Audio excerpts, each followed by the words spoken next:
तो बहनों देखिए, मुख्यमंत्री जी ने खुशखबरी दे दी है कि यानी शिक्षा मित्रों समेत 8 लाख कार्मिकों का मानदेय बढ़ेगा। तो यानी क्या इसमें हम भी मानदेय कर्मी है, क्या हमारा भी नाम आ सकता है?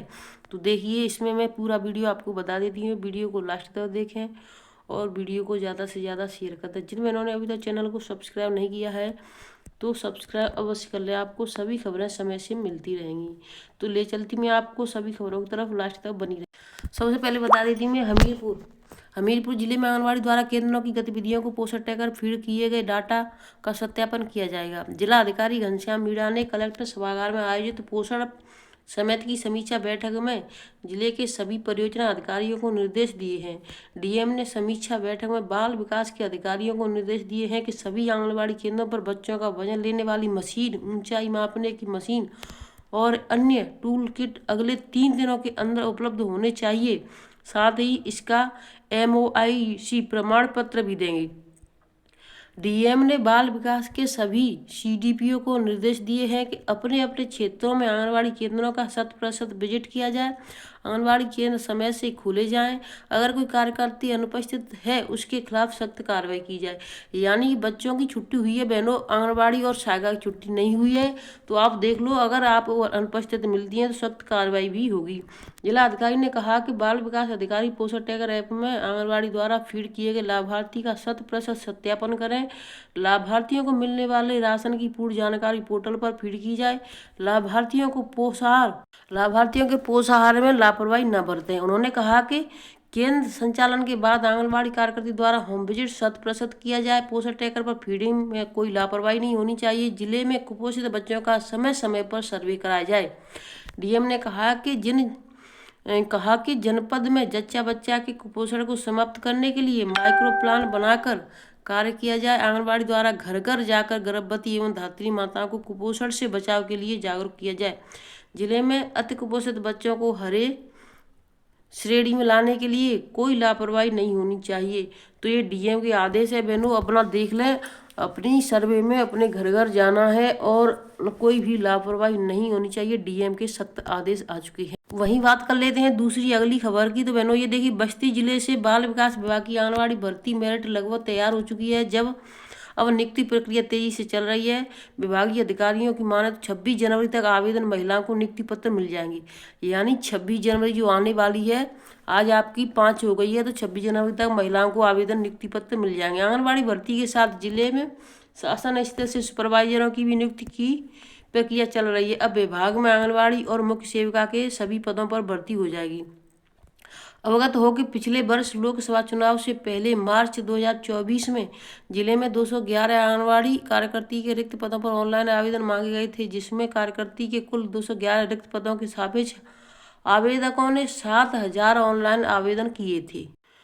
शासन द्वारा जारी आंगनबाड़ी भर्ती नियमावली 2023 के अनुसार आंगनबाड़ी कार्यकर्ती के पद के लिए न्यूनतम शैक्षिक योग्यता इंटरमीडिएट तथा अधिकतम योग्यता परास्नातक है। इस भर्ती की महिला की आयु 18 से 35 वर्ष होने के साथ आवेदिका को उसी ग्राम पंचायत अथवा वार्ड की निवासी होना चाहिए। इस आंगनबाड़ी भर्ती मेरिट में BPL, निराश्रित महिला, विधवा और तलाकशुदा महिला को वरीयता दी गई है। BPL श्रेणी का आवेदक पत्र नहीं होने पर APL श्रेणी का चयन किया जाएगा। भर्ती के नियमों का पूर्ण विवरण विभागीय वेबसाइट पर भी देखा जा सकता है। अगर किसी को कोई आपत्ति हो तो वह कार्यालय में आकर अपनी आपत्ति दर्ज करा सकता है। DPO राकेश कुमार का कहना है कि चयन के लिए मेरिट तैयार कर ली गई है।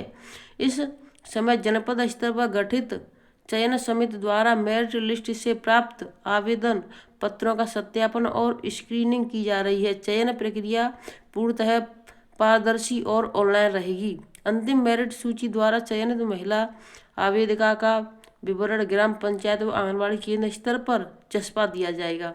जिस महिला आवेदिका का नाम मेरिट लिस्ट में नहीं होगा उसके नाम आगे रीजन भी लिखा जाएगा।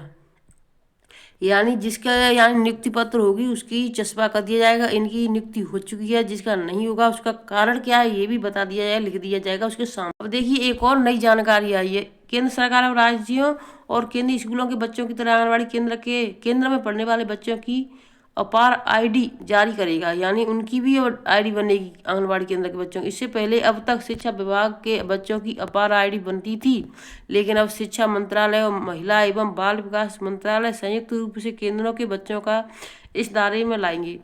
केंद्र सरकार की नई राष्ट्रीय शिक्षा नीति के तहत आंगनबाड़ी केंद्रों में नर्सरी से कक्षा 1 तक की शिक्षा को मान्यता दी जा चुकी है, जिसमें बच्चों को 3 से 6 साल तक के बच्चों को बाल वाटिका की तरह आंगनबाड़ी केंद्रों में शिक्षा दी जा रही है। इन आंगनबाड़ी के बच्चों पर निगरानी बढ़ाने के लिए शिक्षा मंत्रालय अब नई तैयारी शुरू कर रहा है। शिक्षा मंत्रालय अब तक देश भर के 9 करोड़ छात्रों की अपार आईडी जारी हो चुकी है। शेष बच्चों की को भी इस आईडी से जोड़ने की प्रक्रिया चल रही है। शिक्षा विभाग प्राइमरी कक्षा से ही बच्चों की अपार आईडी जारी करता है। इस अपार आईडी में बच्चों की मासिक, त्रैमासिक, अर्धवार्षिक और वार्षिक परीक्षाओं के परिणाम, पीडीएम सहित अन्य जानकारियां ऑनलाइन उपलब्ध रहेंगी। शिक्षा मंत्रालय के अनुसार बच्चों की अपार आईडी जारी होने के बाद अगर कोई बच्चा देश के किसी भी राज्य या क्षेत्र में पढ़ाई के लिए जाता है तो उसे आसानी से ट्रैक किया जा सकता है। साथ ही उसके शैक्षिक दस्तावेज ऑनलाइन चेक किए जा सकते हैं। वर्तमान समय में अभी आंगनबाड़ी केंद्रों में पढ़ने वाले बच्चे इस दायरे में नहीं है। शिक्षा मंत्रालय द्वारा UDISE प्लस के आंकड़े के आधार पर आईडी जारी करता है। इन आंकड़ों को राज्य सरकार उपलब्ध कराती है। इसके बाद शिक्षा मंत्रालय द्वारा इनकी जांच की जाती है। इस बार शिक्षा मंत्रालय के बच्चों के नाम के साथ पिता के नाम भी आंकड़े मांगे हैं। अपार आईडी आधार नंबर की तरह ही एक तरह का आईडी है। इस अपार आईडी में बच्चों की प्राथमिक शिक्षा से लेकर हायर एजुकेशन तक पूरे शैक्षिक जीवन की पूर्ण जानकारी होती है। इसमें छात्रों की शैक्षिक गतिविधियों का पूरा ब्यौरा दर्ज होता है। इस योजना के तहत हर छात्र को आजीवन एक खास अपार पहचान मिलती है। तो देखिए, ये हो चुका है आपकी पूरी जानकारी। अब मैं आपको ले चलती हूँ इस पर तैयारी। योगी सरकार जल्द कैबिनेट में लाने जा रही है प्रस्ताव। शिक्षा मित्रों समेत 8 लाख कार्मिकों का मानदेय बढ़ेगा। योगी सरकार शिक्षा मित्रों और निदेशकों समेत प्रदेश के लगभग 8 लाख कार्मिकों के वेतन और मानदेय में भारी भरकम बढ़ोतरी की तैयारी कर रही है। सूत्रों के मुताबिक मुख्यमंत्री योगी आदित्यनाथ ने न्यूनतम मजदूरी की दर से या उससे कम वेतन पाने वाले संवर्गों के कार्मिकों को एक समान 17,000 से 20,000 रुपये प्रतिमाह देने के निर्देश दिए हैं, ताकि ऐसे सभी कर्मी जो इस श्रेणी में हैं वे अपने परिवार का भरण पोषण ठीक से कर सकें। इसके लिए तैयार प्रस्ताव की वित्त विभाग से मंजूरी मिल चुकी है। अब इसे जल्द कैबिनेट में पास कराने की तैयारी है। राज्य सरकार ने अलग अलग विभागों में तैनात संविदा कर्मियों से लेकर आउटसोर्सिंग एजेंसियों के माध्यम से तैनात कार्मिकों व दैनिक वेतन भोगियों को केंद्र सरकार द्वारा हाल ही में तय की गई न्यूनतम मजदूरी की राशि के बराबर वेतन या मानदेय देने का निर्णय कर लिया था। इस संबंध में एक प्रस्ताव तैयार कर उसे मुख्यमंत्री योगी आदित्यनाथ के पास मंजूरी के लिए भेजा गया। वहां से इस प्रस्ताव में कुछ और संवर्गों को भी इसका लाभ देने के उद्देश्य से उन्हें भी जोड़ने के निर्देश दिए गए हैं। इसमें शिक्षा मित्र और अनुदेशक भी शामिल हैं। सरकार का मानना है कि वर्तमान में श्रम विभाग के न्यूनतम मजदूरी अधिनियम के तहत जो न्यूनतम मजदूरी का भुगतान किया जा रहा है वह उपयुक्त नहीं है, लिहाजा उसमें वृद्धि करने की जरूरत है। इसी को ध्यान में रखते हुए सरकार यह कदम उठाने जा रही है। तो बहनों देखिए, अभी इसमें मुझे आंगनबाड़ी बहनों का तो कहीं नाम नहीं दिखा। और देख रहे शिक्षा मित्र को तबादले की सुविधा के ऐलान के बाद राज्य सरकार देने जा रही एक और बड़ी सौगात। मुख्यमंत्री ने मानदेय बढ़ाने और प्रस्ताव में शिक्षा मित्र और निदेशकों को भी जोड़ने के दिए निर्देश। लाखों कर्मियों का मानदेय अभी काफ़ी कम है। वर्तमान में शिक्षा मित्रों को 10,000 रुपये और अनुदेशकों को 9,000 रुपये प्रतिमाह मानदेय मिलता है। अकुशल श्रमिकों में 10,701 रुपये, अर्धकुशल को 11,772 रुपये प्रतिमाह तथा कुशल को 13,186 रुपये प्रतिमाह दिया जा रहा है। हाल ही में राज्य सरकार ने शिक्षा मित्रों को मूल विद्यालय वापसी व अंतर जनपदीय स्थानांतरण की सुविधा देने का शासनादेश जारी कर उन्हें बड़ी राहत दी है। 17 से 20 हजार रुपये तक हो जाएगा मानदेय। 9 से 10 हजार रुपये मिलते हैं अभी हर माह। इन कार्मिकों को लाभ 5 लाख आउटसोर्स कर्मचारी, 3,000 दैनिक वेतनभोगी, 25,223 अनुदेशक, 1.20 लाख संविदा कर्मी, 1,43,450 शिक्षा मित्र।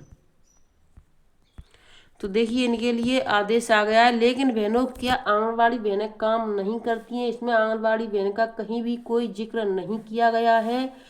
और भी आदेश है बहनों, उनको भी देख लीजिए। और अब इस समय बहनों को अपनी कमर कस के बहनों को आगे आना चाहिए कि जब शिक्षा मित्रों का बढ़ रहा है, अनुदेशकों का बढ़ रहा है, तो आंगनबाड़ी बहनों को क्यों छोड़ दिया गया? क्या आंगनबाड़ी बहनें कार्य नहीं करती? हर चीज़ के लिए जसोदा मैया रीढ़ की हड्डी। लेकिन हर काम जो भी होगा, हर चाहे पुलिस विभाग वाला हो, वो भी आंगनबाड़ी को आगे पकड़ लेते हैं। कोई सा विभाग हो, क्योंकि आंगनबाड़ी सर्वे करती है, आंगनबाड़ी गांव में रहती है, इसको हर चीज़ की जानकारी होती है। लेकिन मानदेय के लिए कोई कुछ नहीं बोलता है बहनों के लिए।